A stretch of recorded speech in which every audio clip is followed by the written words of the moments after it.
श्री राम।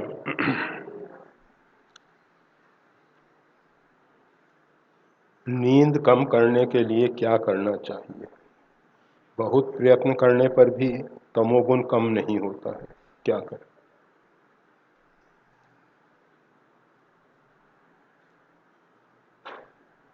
तमोगुण रजोगुण से मिल जाता है, दोनों का गठबंधन हो जाता है। तो ये जब गठबंधन हो जाता है तो नाना प्रकार के कर्म में प्रवृत्ति रजोगुण, उससे फिर श्रम होता है, श्रम होने से फिर आलस आता है, प्रमाद होता है। नींद को कम करना हमारे विचार से आवश्यक नहीं है। भगवान जितनी नींद दिए हैं उतनी स्वीकार कर लेनी चाहिए।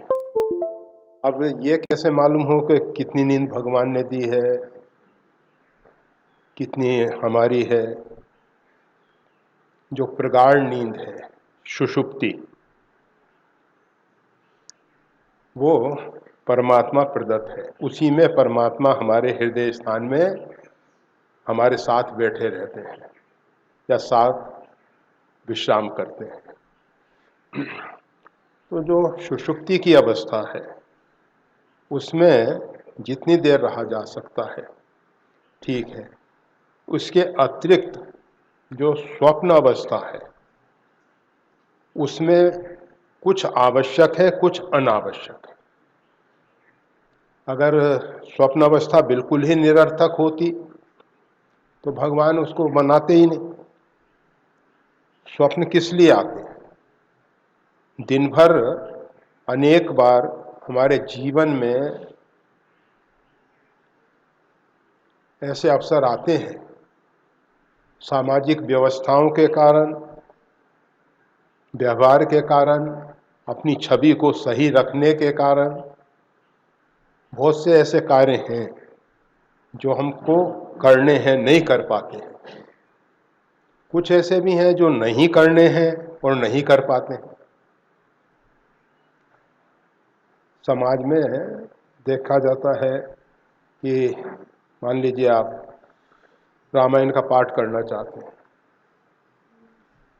कुछ सामाजिक तत्व ऐसे इकट्ठे हो गए जिनके कारण पाठ में अवरोध आया, विलंब हुआ, नहीं कर सके।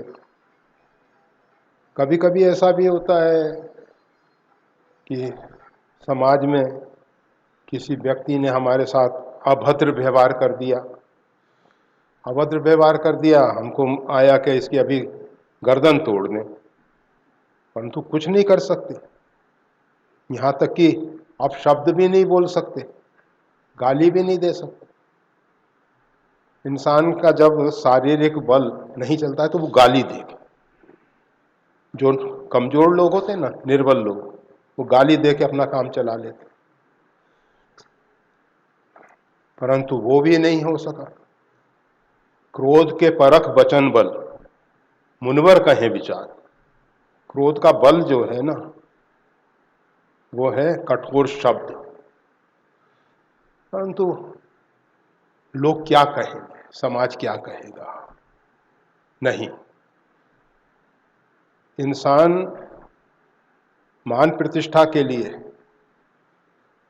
क्योंकि मान प्रतिष्ठा इसको सबसे अधिक प्रिय है, उसके लिए बहुत कुछ गंवाने को तैयार है। वो धन पानी की तरह बहा देगा, अनेक अनेक प्रकार से बस अपनी छवि को सही रखने के लिए कुछ भी हम करने को तैयार हो जाते हैं। नकली चेहरे लगाएंगे, ये करेंगे।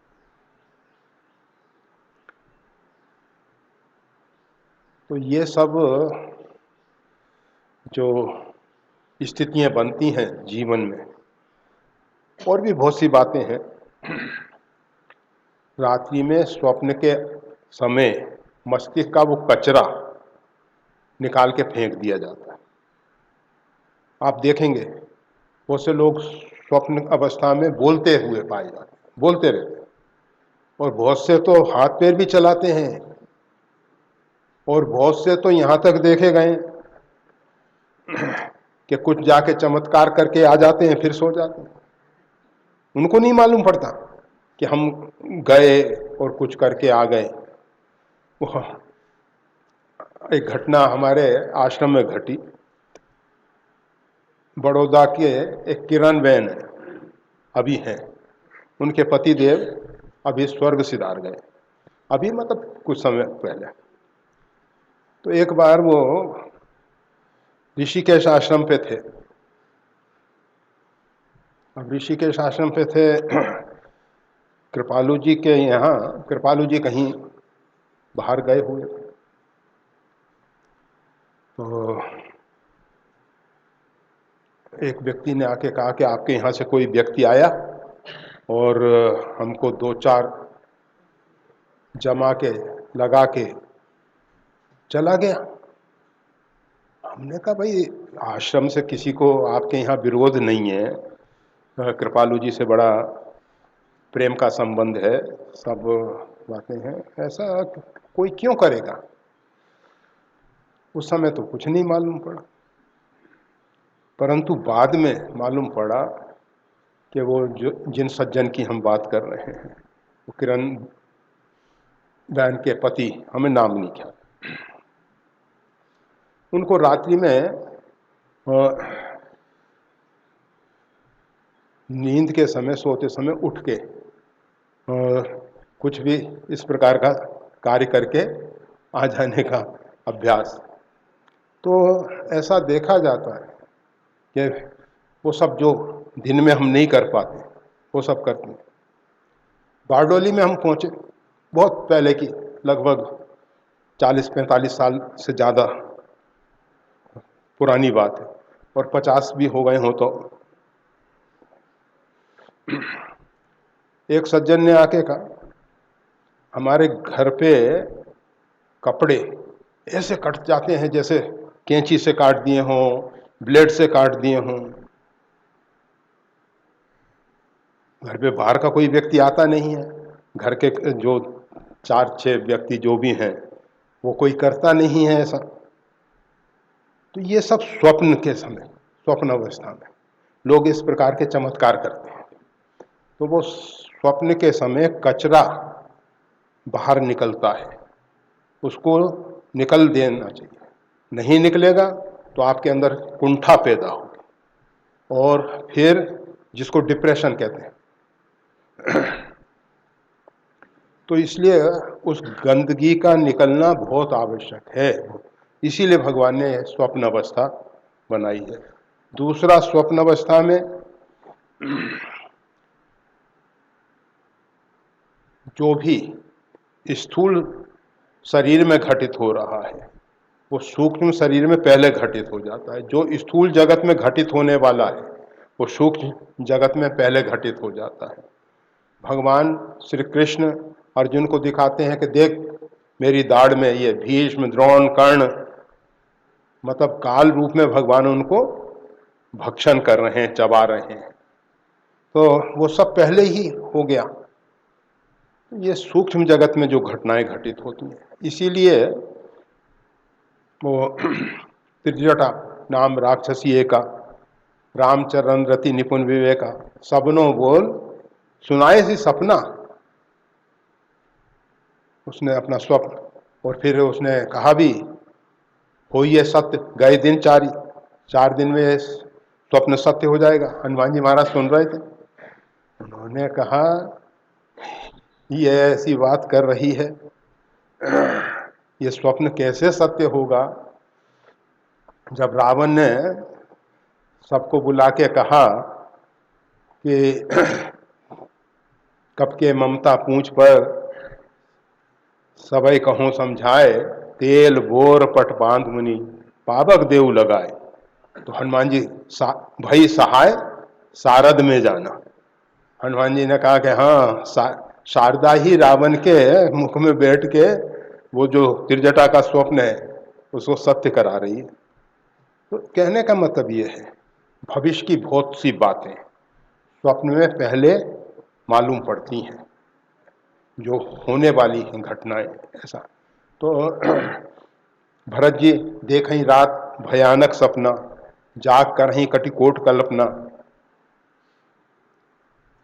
शिव अभिषेक करहीं विधि नाना, और विप्र जेबाई देई बहुदाना। तो इस प्रकार से स्वप्न, एक हमारी मम्मी, बहुत है ना इसलिए एक कहना पड़ता,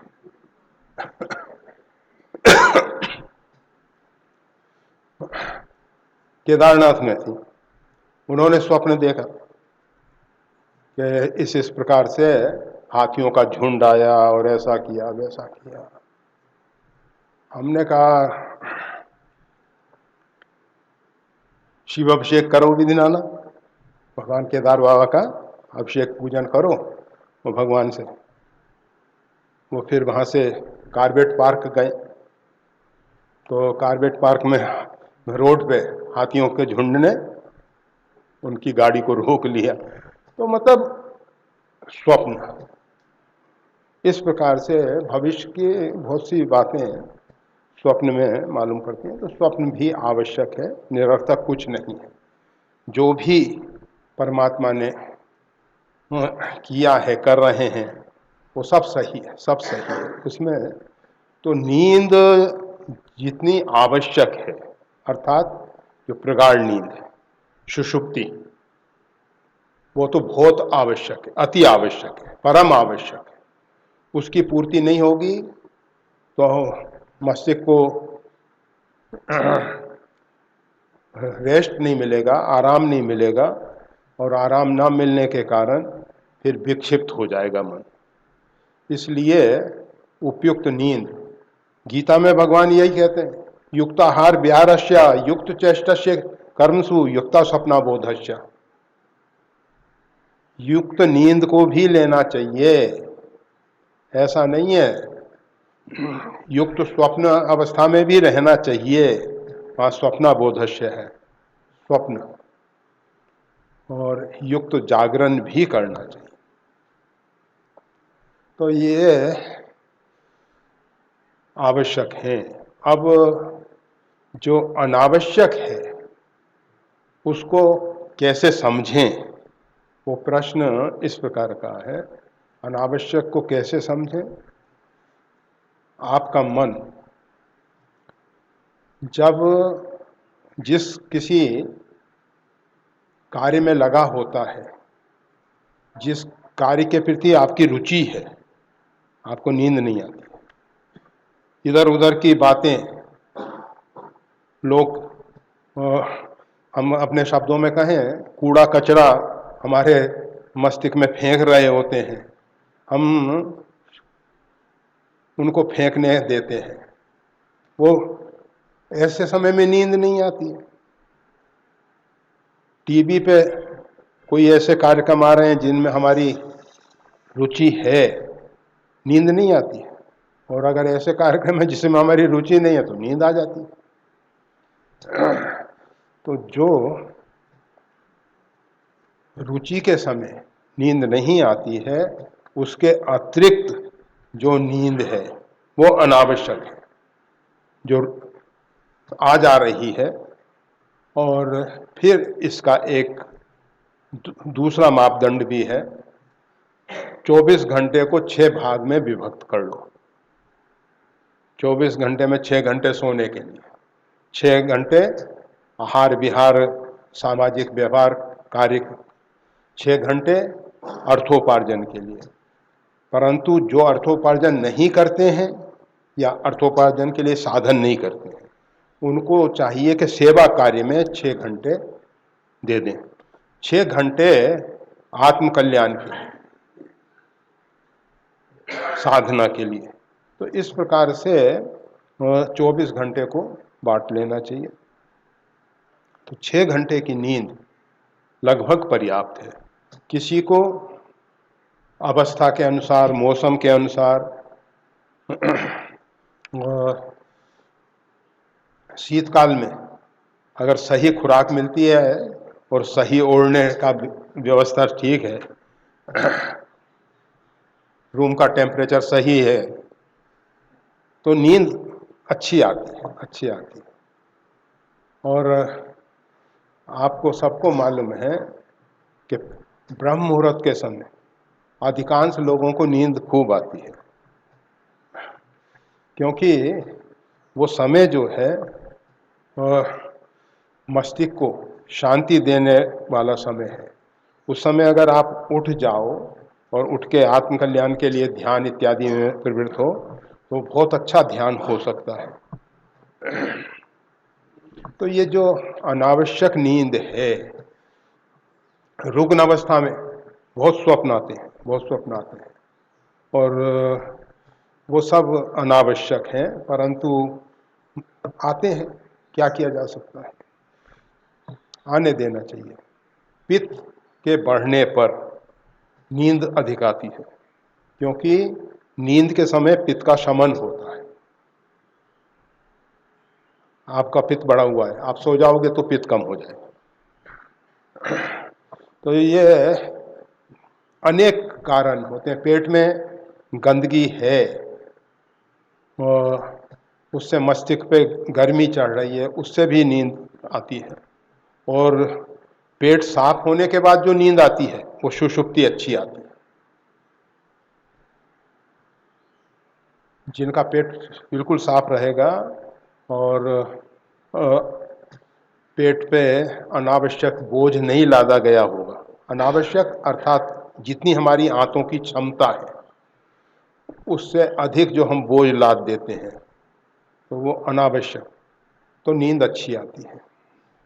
तो नींद अच्छी आए अच्छी बात है, ज़्यादा आती है तो उसको ऐसी परिस्थितियों में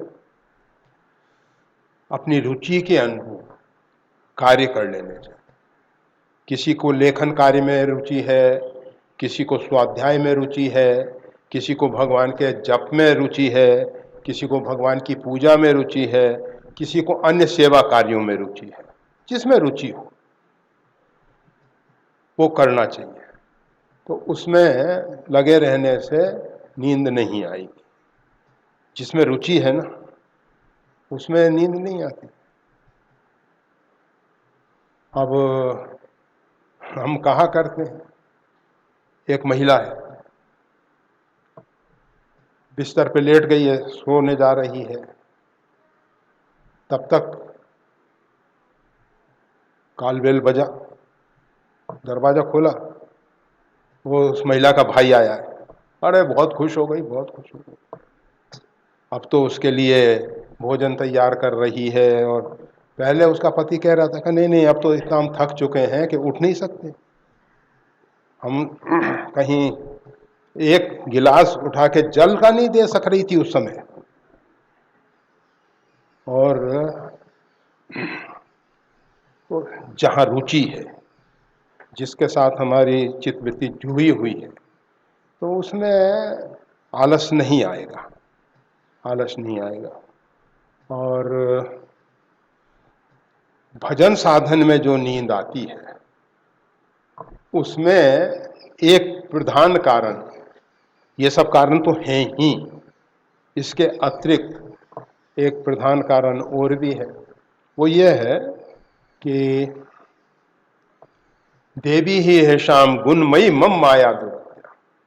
ये जो त्रिगुणात्मक माया है भगवान की, जब साधक परमात्मा की ओर आगे बढ़ता है तो माया महारानी सोचती है कि अब मैं मेरा तिरस्कार करके भगवान की तरफ आगे बढ़ रहा है, अब मेरी तरफ ये देखेगा नहीं, तो वो अपना जाल फेंकती है फंसाने के लिए। और सबसे पहले तमोगुण, आलस प्रमाद।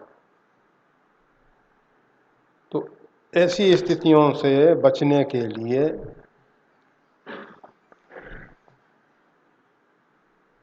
पेट साफ रखें, जरूरत हो तो स्नान कर लें, और फिर भी आलस आए फिर एक बार और स्नान, बारंबार स्नान करो।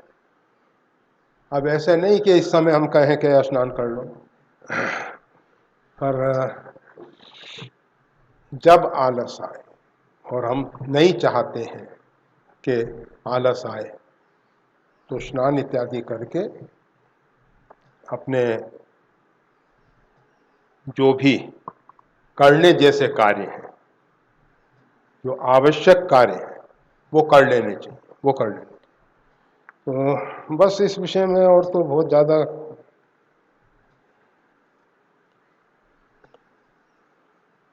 श्रद्धा, विश्वास, अन्य अनुराग हमारा माँ नित्य निरंतर दृढ़तापूर्वक बनी रहो।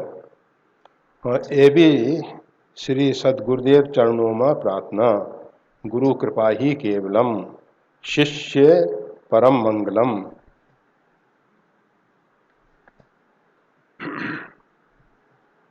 अच्छा है, बहुत अच्छी बात लिखी है। श्रद्धा, विश्वास और अनुराग हमें नित्य निरंतर बना रहे, नित्य और निरंतर बना रहे।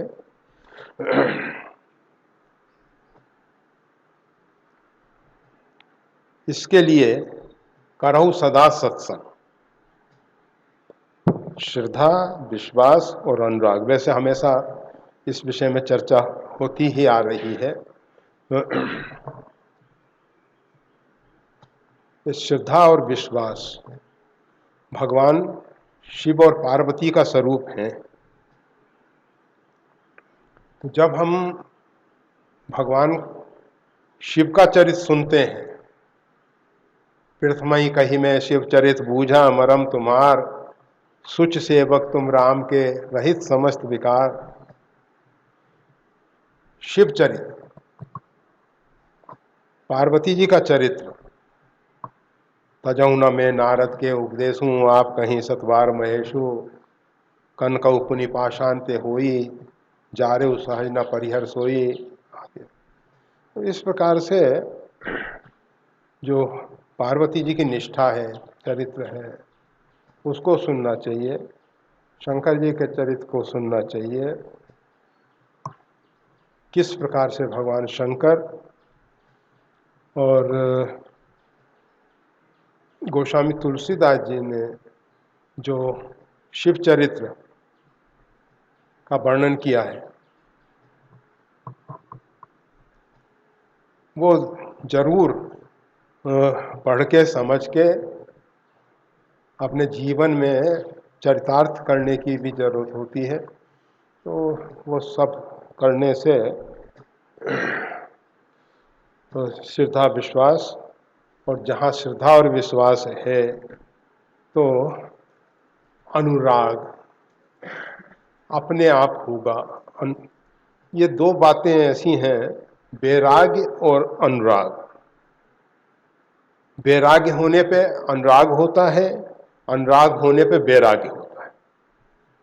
ये अन्योन्याश्रित है, एक दूसरे के आश्रित है। जैसे रात्रि बीतने पे सवेरा होता है, सवेरा होने पे रात्रि बीत जाती है, बात वही है। ये दोनों घटनाएं एक साथ घटित होती हैं, अनुराग और वैराग।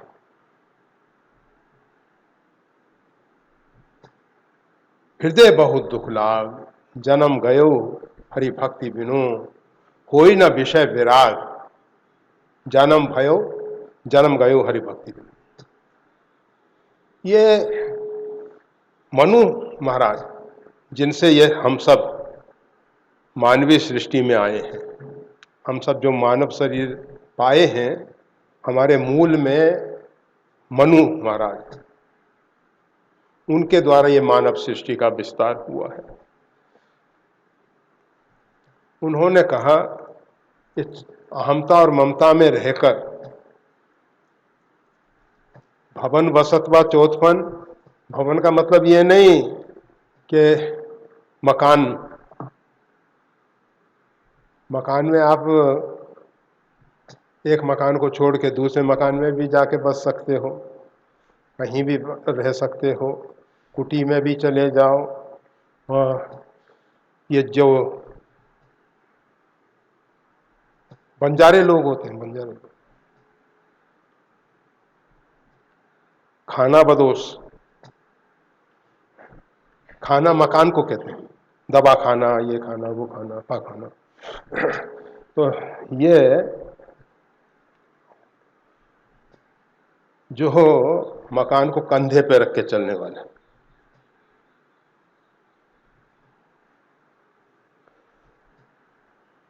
बंजारे हैं या वैसे गुर्जर भी बहुत से, गुजर जिसको वो,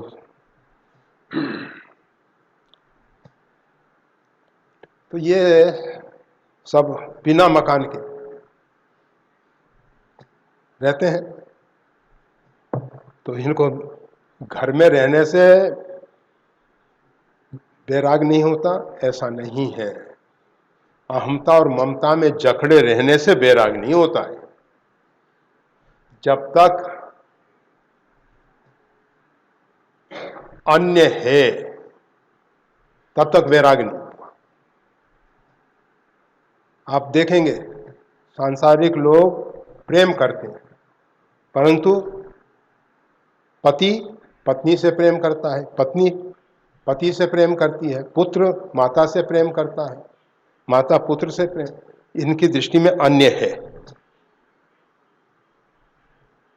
पिता की दृष्टि में पुत्र है, पुत्र की दृष्टि में पिता है, अन्य है, अन्य से प्रेम कर रहे हैं। और जिस दिन ये प्रेम अपने आप से होने लगेगा, प्रेम गलियति साखरी तामे दो न समा, इसमें दूसरा नहीं आ सकता, इसमें किसी बीच में दलाल की जरूरत नहीं है।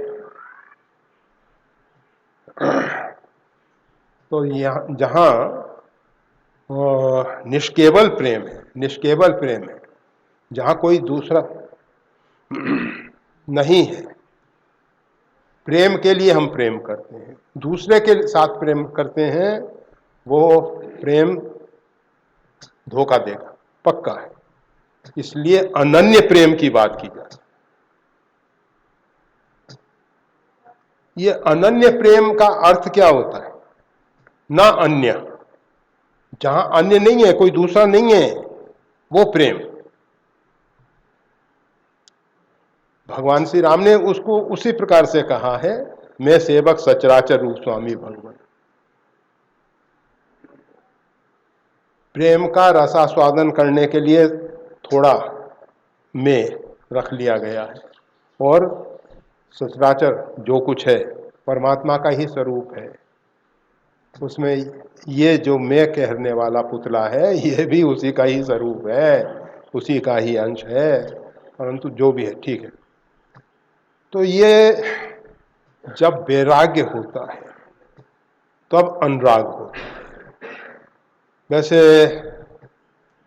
कुछ सोपान भी बताए जाते हैं इसके, बिन सत्संग न हरि कथा तेहि बिन मोह न भाग। बिना संतों के भगवत कथा नहीं होती है। भागवत कथा के लिए संत चाहिए। संत जो हैं निरपेक्ष भाव से, उनको कोई अपेक्षा नहीं है कि मान प्रतिष्ठा मिलेगी, सम्मान मिलेगा, लोग वाह वाह करेंगे, या धन वैभव मिलेगा, या अन्य कुछ कार्य सिद्ध होंगे। और वो जो भगवान का चरित्र कहते हैं जिसमें आत्म प्रशंसा नहीं की जाती, भगवान के चरित्र में आत्म प्रशंसा नहीं, तो ऐसा जो भगवत चरित्र है संतों के मुख से होता है, और उससे मोह की निवृत्ति होती, भ्रांत धारणाएं गिर जाती हैं, और तब दृढ़ अनुराग होता है, तब दृढ़ प्रेम होता है। उसके बिना ये दृढ़ प्रेम नहीं होता। इसीलिए भगवान शंकर ने भगवान श्री राम से निवेदन किया, प्रार्थना की, बार बार वर मांगे, हर्ष देव सी रंग पद सरोज अनपाइनी भक्ति सदा सत्संग। जब तक सदा सत्संग नहीं मिलेगा, सदा सत्संग जब संत महापुरुषों के द्वारा भगवत भागवत कथा सुनने का लाभ मिल रहा है, उसका लाभ ले लेना चाहिए। और जब ऐसी स्थिति नहीं है तो सद्ग्रंथों में संतों की वाणी, उसका लाभ लेना चाहिए।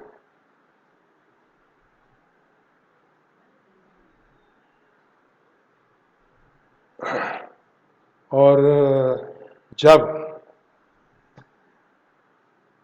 24 घंटे तो हम इसमें रह जाए, बहुत अच्छी बात है, नहीं रह पाते तो जैसे काकभूषण जी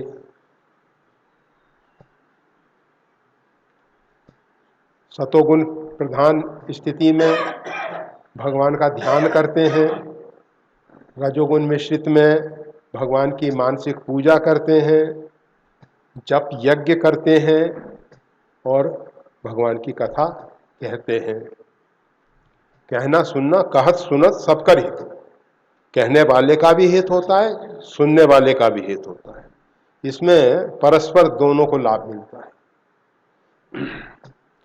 तो अनुराग के लिए करो सदा सत्संग, सत्संग बहुत आवश्यक है। और जब महापुरुषों का संग ना मिले तो भगवान का नाम जप, और नाम जप का ऐसा अभ्यास हो जाए, सोते समय भी कहने के लिए तो जागत सोवत शरण तुम्हारी, परंतु कहने के लिए नहीं, अंदर से चित्तवृत्ति जो है परमात्मा में लगी रहे। उठते ही जैसे विभीषण राम राम ते सुमरन की, ये सज्जनों के लक्षण है। रात्रि में सोते समय भगवान का नाम सुमरन करते हुए विश्राम, रात्रि में चित्तवृत्ति भगवान के साथ, प्रातःकाल उठ के फिर नाम जप, नाम सुमरन। तो इस प्रकार से लगे रहने से अनुराग जो है दृढ़ हो सकता है, नित्य निरंतर दृढ़ता पूर्वक बना रह सकता है। और बहुत से लोग सोचते हैं कि महापुरुषों का आशीर्वाद मिल जाए, अच्छी बात है, महापुरुषों का आशीर्वाद मिले, बहुत अच्छी बात है, परंतु हम कहते हैं महापुरुषों की कमाई को लूटने की जरूरत नहीं है।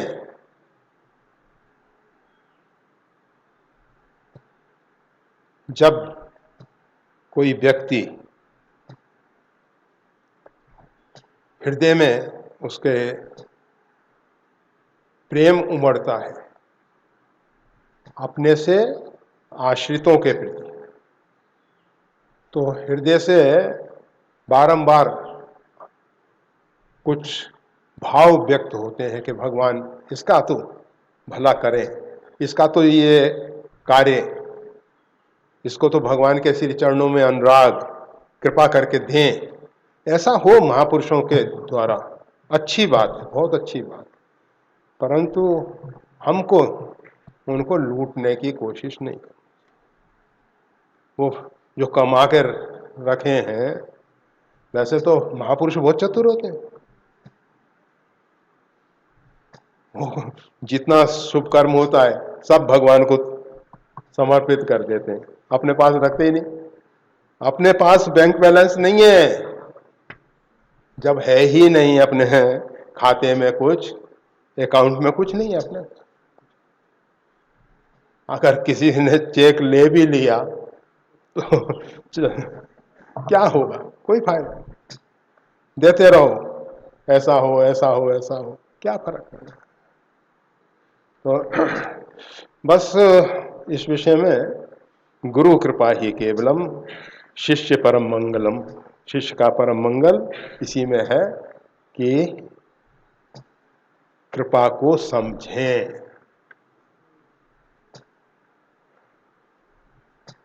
कृपा अनबरत बरस रही है, उसको हम थोड़ा समझने की कोशिश करें तो अच्छा है, अच्छा है।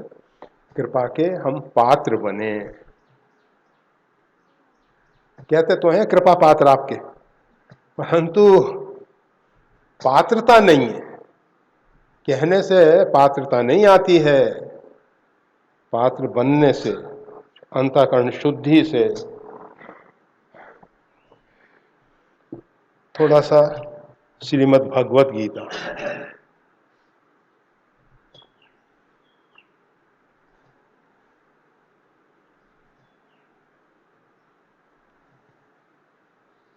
मनुष्याणाम सहस्रेषु कश्चित् यततति सिद्धया यततामापि सिद्धानाम कश्चिन् माम वेति तत्वतः। भगवान ने कहा कि हजारों मनुष्यों में कोई एक परमात्मा की प्राप्ति के लिए साधन तत्पर करता है, साधन में तत्पर होता है, अथवा जिस ज्ञान के विषय में भगवान यज ज्ञात्वा नेह भूयो अन्यज ज्ञातव्य म वशिष्यते, तो जिस ज्ञान के विषय में भगवान ने कहा है जिसको जान लेने पर कुछ जानना शेष नहीं रहता, उस ज्ञान की प्राप्ति के लिए मनुष्यानाम सहस्रेषु, हजारों मनुष्यों में कोई एक मनुष्य साधन करता है, और उन साधन करने वालों में कश्चिन माम वेति तत्वतः, कोई एक मेरे को तत्व से जानता है, कोई एक जानता है। इस प्रकार से इस ज्ञान की दुर्लभता बताते हैं। जो ज्ञान भगवान अर्जुन के माध्यम से सभी ज्ञान पिपासुओं को दे रहे हैं। भगवान अर्जुन को कहते हैं भारत, अर्जुन का एक नाम भारत है। भारत अर्थात ज्ञान के पिपासु, भा यानी ज्ञान, रत यानी जिनको लत लग गई है, टेब, चाहे कुटेब हो या सुटेब हो, जो भी लत लगी है, नहीं रहा जाता। आशा बसन व्यसन ये ते नहीं, रघुपति चरित हो ही तह सुन। उनको एक व्यसन है, फिर भगवान का चरित्र जहां होता है वहां सुनते हैं, उसके बिना रहा नहीं जाता उनसे।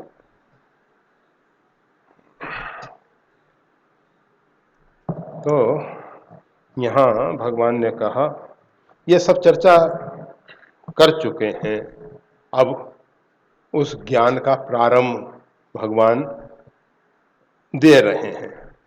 वो भगवान को तत्वतः जानने की बात की गई है। कश्चिन माम वेति तत्वतः, मेरे को तत्व से जानता है। अब भगवान ने तत्वों की बात करनी शुरू कर दी। भूमि रापो अनलो वायु खम मनो बुद्धिरेव च अहंकार इतियम में भिन्ना प्रकृति रष्टता अप्रेयमित त्वन्याम प्रकृतिम विद्धि में पराम जीवभूता महाबाहो येदम धार्यते जगत। अब भगवान ने पंच तत्वों की बात की। भगवान ने पहले तो कहा मेरे को तत्व से जानता है, अब वो कहते हैं कि मेरी जो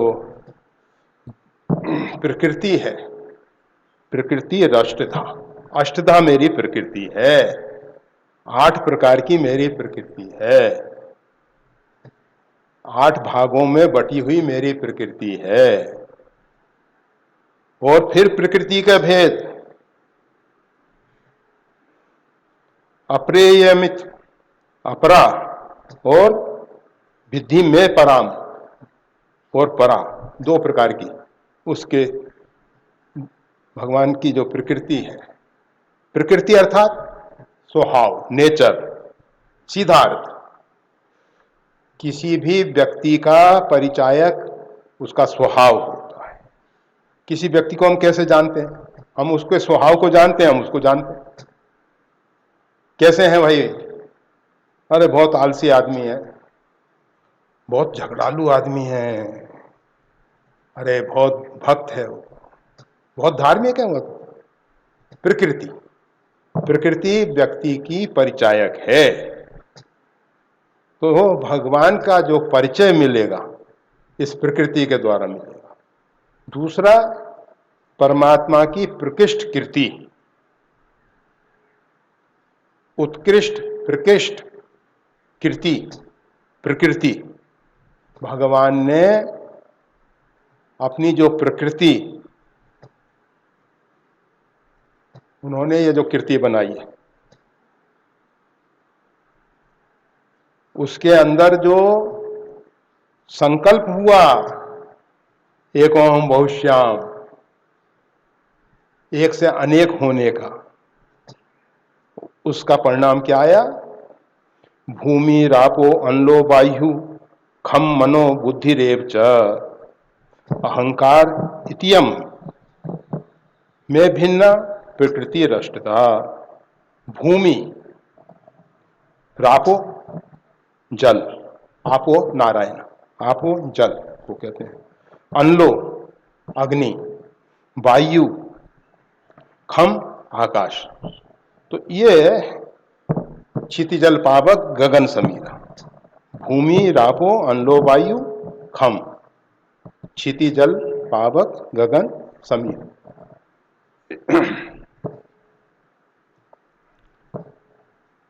तो ये जो पंच तत्व हैं, इनके विषय में भगवान कह रहे हैं।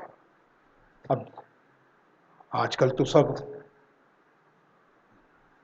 बुद्धिजीवी लोग कहेंगे ये 5 तत्व की बात कर रहे हैं। अभी तो 115-20 तत्व के विषय में जानते हैं हम सब।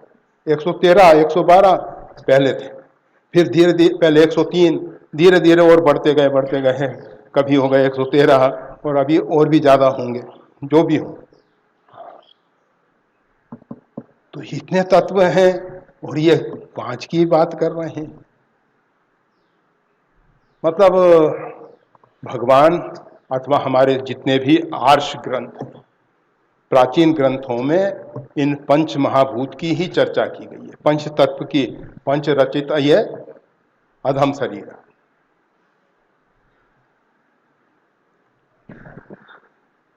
गगन समीर अनल जल धरणी समुद्र कह रहा है। तो ये जो पंच तत्व की जो बात की जाती है, तो क्या विज्ञान सही है या हमारे आर्ष ग्रंथ सही हैं, हमारे महापुरुष सही हैं? किसको सही कहें, किसको सही कहें? आजकल के लोग तो ये नहीं कहेंगे गीता में लिखा है, वो कहेंगे हम भी ऐसे श्लोक बना दें तो एक गीता हम रच देते हैं। अरे बुद्धिजीवी लोग हैं, कहेंगे हम भी बनाएंगे।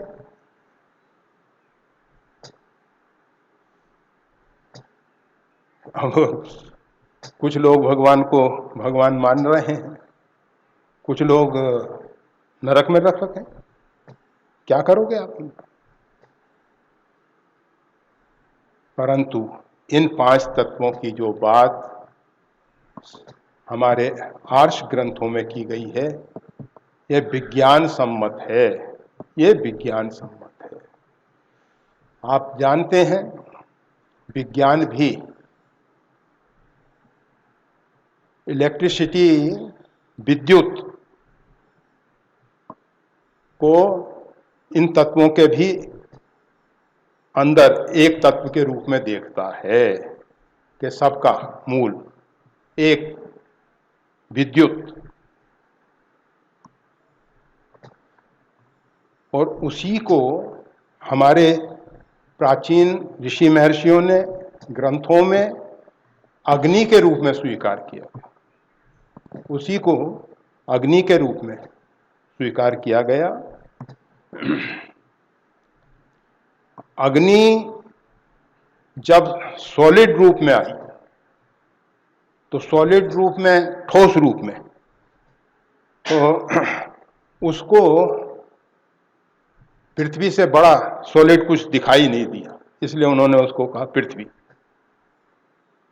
वही अग्नि जब लिक्विड रूप में आई, तरल प्रवाही रूप में आई, द्रव्य रूप में आई, बहने वाले रूप में आई, तो जल से अधिक प्रभावशील और कोई दूसरा दिखाई नहीं दिया, इसलिए उसको जल।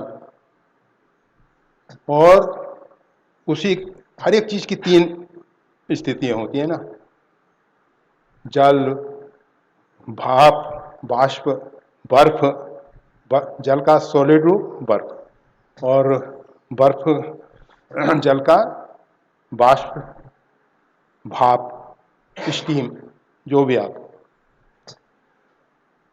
तो ये गैस रूप में, जिसको हमने वायु कहा, और इन सब चारों को रहने के लिए, रखने के लिए अवकाश चाहिए, स्पेस चाहिए, उसको हमने आकाश कहा।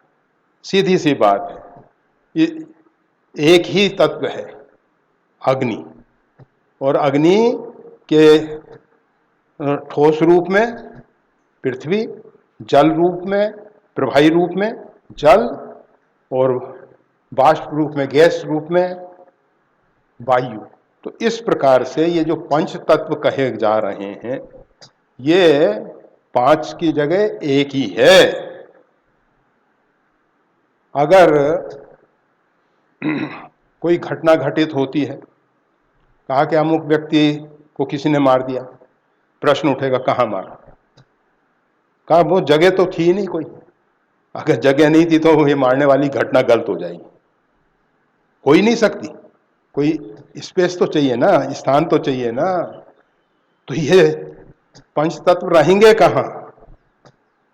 ये चार कहो कहाँ रहेंगे? तो कहा कि वो उसके लिए अवकाश, आकाश, जहां वो रहते हैं। तो ये पांच, ये इसके बाद उन्होंने कहा बुद्धि, मन, मनोबुद्धि, रेवच, अहंकार, ये भगवान की अष्टधा प्रकृति है। मन क्या है आप जानते हैं, उसमें हम अभी इस विषय में मनन कर रहे हैं, बड़ा गहन मनन किया। मन में संकल्प विकल्प उठते हैं, उस पर हम मनन करते हैं।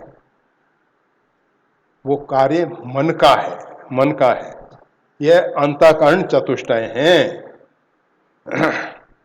और उसका जो निर्णायक है, वैसे मान, बुद्धि, चित्त, अहंकार, ये जो अहंकार,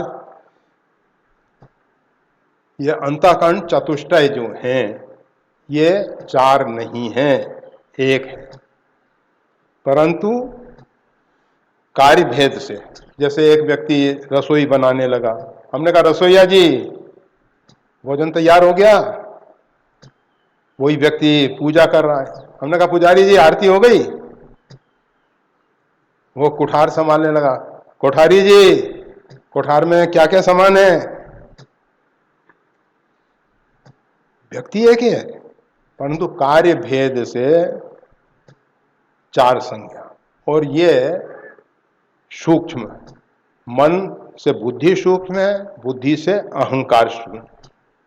अहंकार सबसे, पृथ्वी सबसे ठोस स्थूल रूप में, और अहंकार सबसे सूक्ष्म इस अष्टधा प्रकृति में। इस प्रकार से भगवान ने इस अष्टधा प्रकृति का वर्णन किया है। अहंकार क्या है? अहम की संवेदना, मैं धार्मिक हूं। ये सब लोग सुबह 8 बजे तक सोते रहते हैं, ये क्या करेंगे? ये ऐसा करता है, ये ऐसा करता है, मैं श्रेष्ठ हूं, मैं ऐसा हूं, मैं ऐसा हूं, मैंने किया, मैं कर रहा हूं, ये अहंकार। और ये जितने भी हैं अष्टधा प्रकृति, परमात्मा के द्वारा बनाए हुए होने पर भी परमात्मा इनसे भिन्न है, परमात्मा अलग है। वैसे आप सब देखते हैं, ये जो एक व्यक्ति है, व्यक्ति उस व्यक्ति को बचपन से, मतलब एक बच्चा जन्म ले और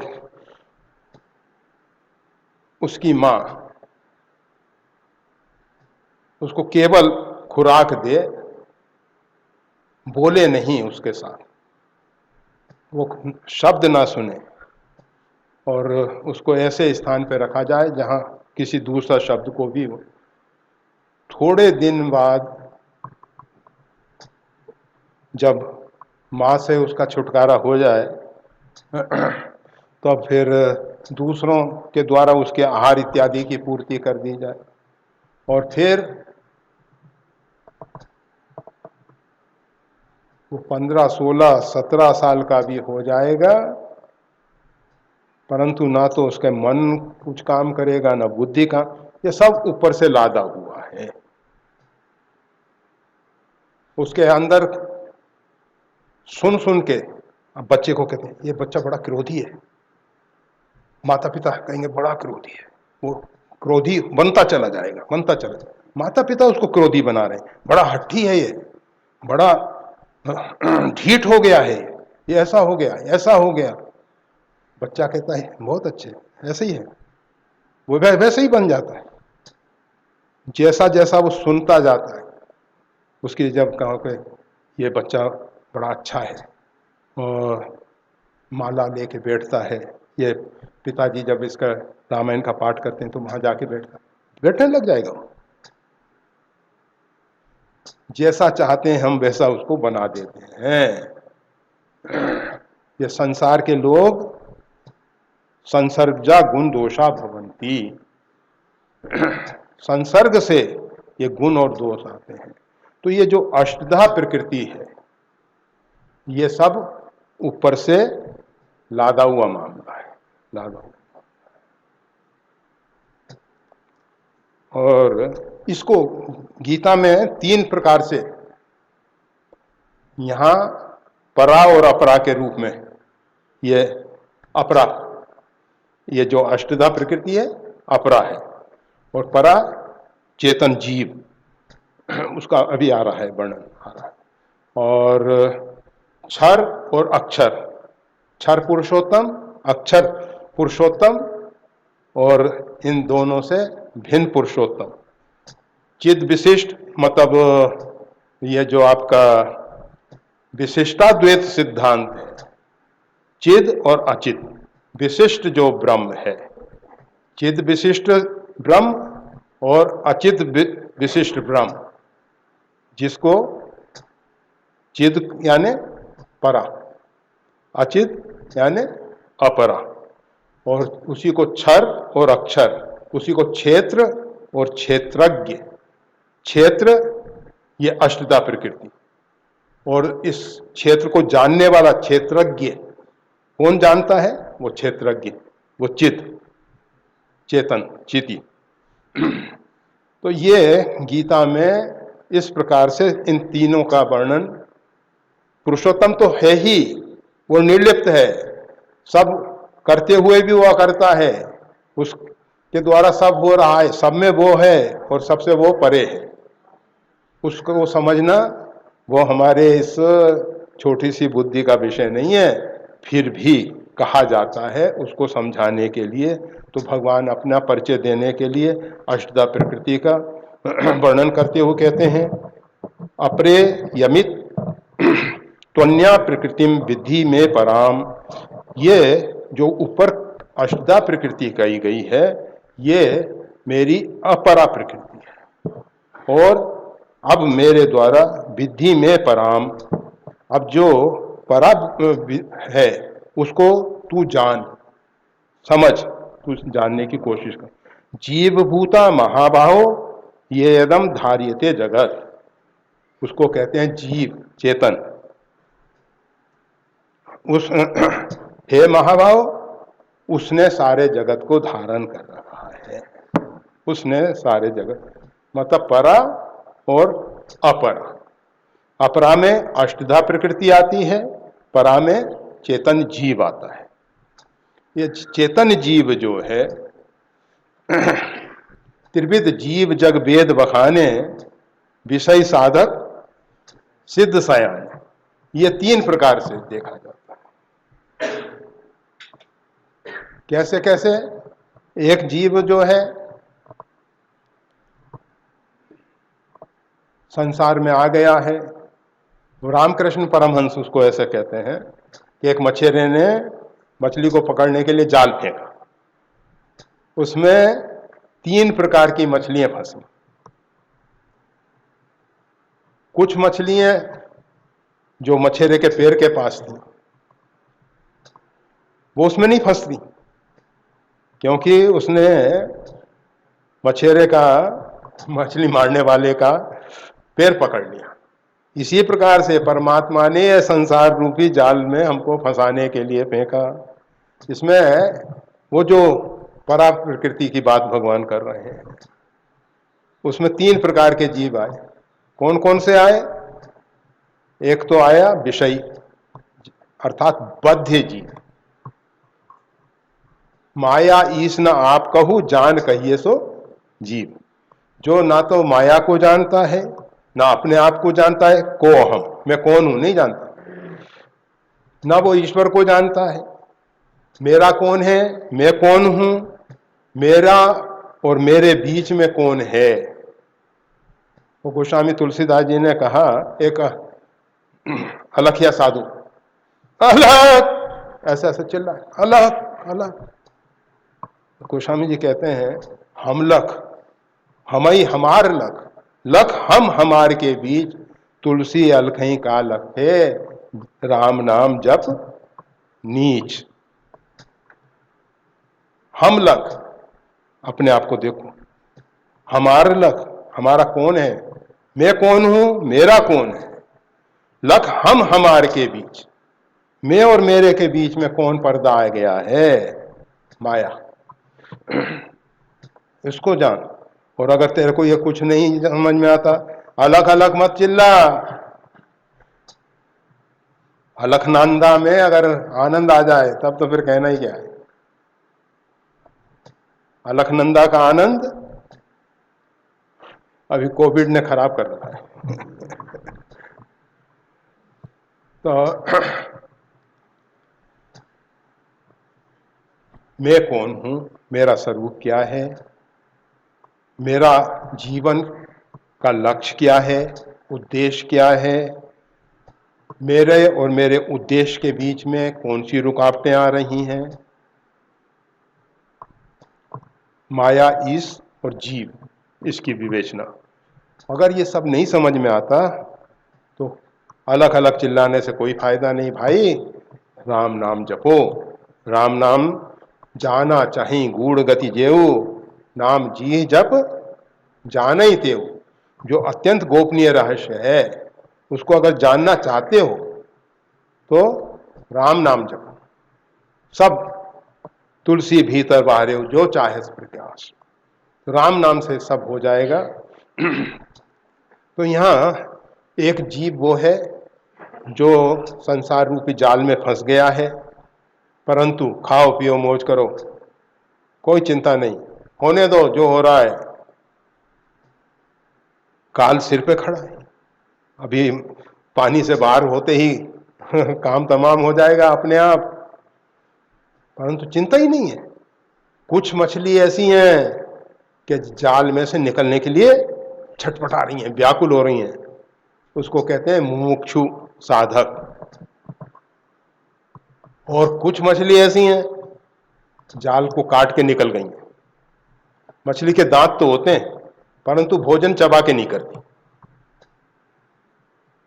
मछली के दांत तो खूब होते हैं परंतु मछली को कभी भी आप चबाते हुए नहीं देखोगे, सीधा निगलती है वो।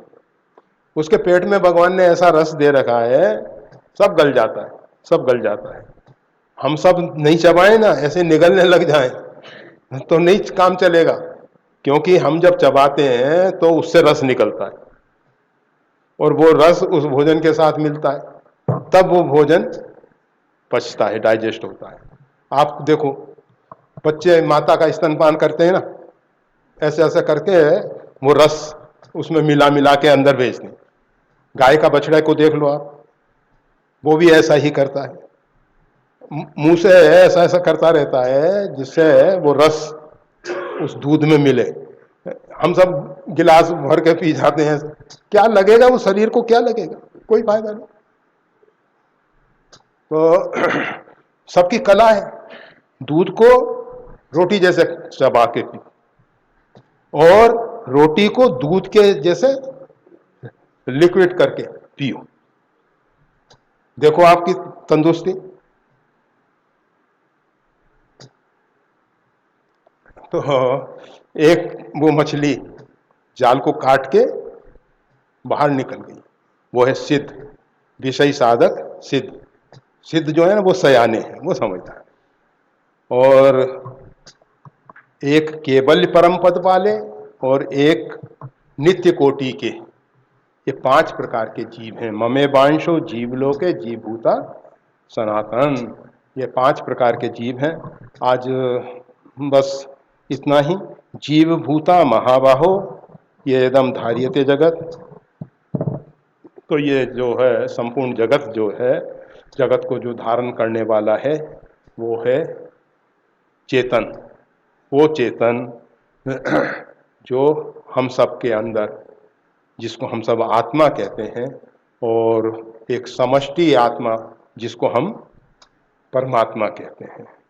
ये सब को समझने के लिए भगवान ने ये प्रारंभ किया है, और आगे इस सब के तत्व को समझना है। भगवान कृपा करें। भगवान तो अपनी तरफ से कह रहे हैं, अब हम कितना उसको अंदर से समझ पाएंगे।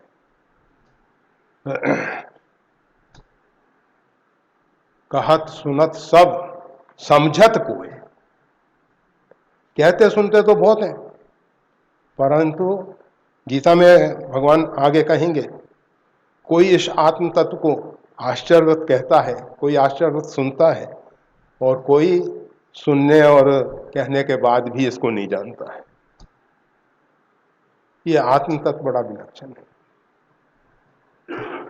श्वेताश्वर उपनिषद कहता है, आत्मा जिसको वरण करता है वही आत्मलाभ की प्राप्ति करता है। और अन्य उपनिषदों में मुमुक्षु को चाहिए कि परमात्मा की शरणागति स्वीकार करें परमात्मा को पाने के लिए। तो इस प्रकार से ये जीव तत्व और परा के रूप में और अपरा के रूप में अष्टधा प्रकृति, ये जीव जब एक शरीर से दूसरे शरीर में बहिर्गमन करता है तो अष्टधा प्रकृति में जो पंच महाभूत हैं, 5 तत्व जो हैं, उनकी सूक्ष्म तन्मात्राएं और मन बुद्धि अहंकार को लेके आगे बढ़ जाता है। इसलिए हम कहते हैं पुर्यष्ट का निकल गई। हम सब ये नहीं कहते आत्मा निकल गई, आत्मा तो सब जगह परिपूर्ण है। फिर जो उसको आत्मा कह रहे हैं उन्होंने फिर एक दूसरा परमात्मा रचा, क्योंकि अगर आत्मा है तो फिर परमात्मा होगा।